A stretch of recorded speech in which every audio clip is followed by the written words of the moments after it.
Right, hello again and welcome to another little mini movie from Mickfield Hostas, this time featuring Roy. And you've seen him before on a few occasions, and if you've been to the shows you definitely will have seen him lurking around.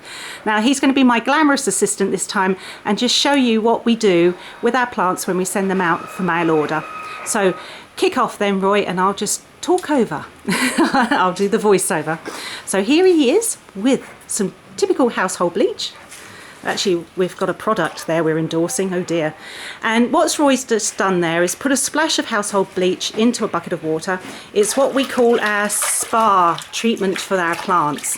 So if you've got a sickly plant, we always recommend a dash of household bleach into a bucket of water and rinse through the roots. Now, what Roy's doing is preparing a plant for mail order, pre-selected from the tunnel. And here we do, we move all the soil, or as much soil as possible, and then we spend a little bit of time in the bleachy solution. And what we do is tease through the roots there. I'll just zoom in a little bit. And what that allows us to do is to check through the roots, and if there's any rot or anything untoward in the root system, gives us a chance to remove it. Or if indeed the plant's not looking as good as it should, or the root system is not that viable, we put it to one side, repot it and select another plant. So there we go, that looks pretty damn good. And then just rinse off, rinse through. And this is to rehydrate the roots more than anything, because in the process of transportation, it doesn't matter how fast the plant gets to you, it has a chance to dry out, and we don't want that to happen. We want to minimise that as much as possible. And Roy's just putting the label with it so there's no chance of mix-up. And then he's actually decapitated at the moment. I'm focusing on the plant. Sorry, Roy. It's my headless assistant. He's just drying his hands off before the next bit.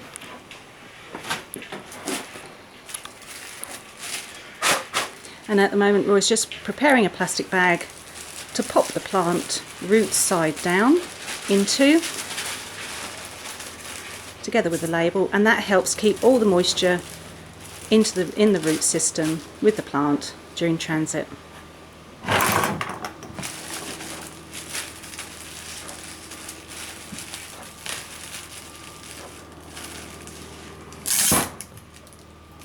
And at this time of year, we've still got some lovely leaves, though they are starting to go over. Autumn is approaching fast. I think you've probably seen it up and down the country with the trees and so on. That's very neat.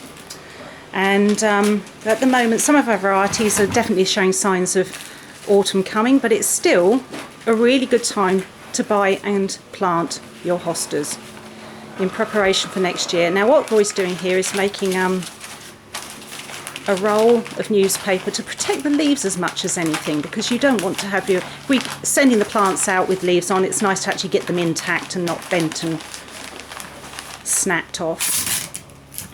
And doing this helps give the whole thing a little bit of structure so that when we pop it in a box, we're not going to crush the leaves.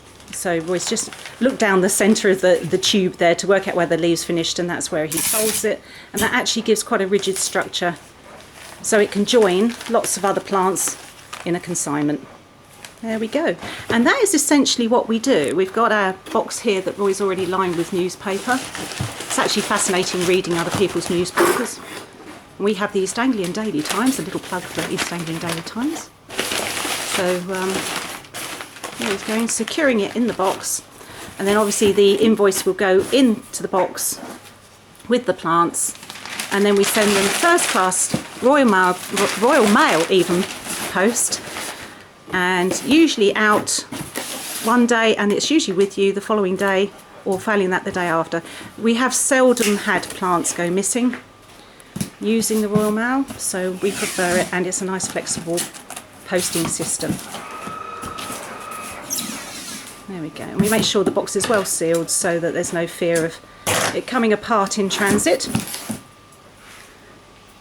And like I said, bear in mind that this is a good time of the year to plant hostas, despite the fact that we've had it quite dry. Well, we've had it quite dry in East Anglia.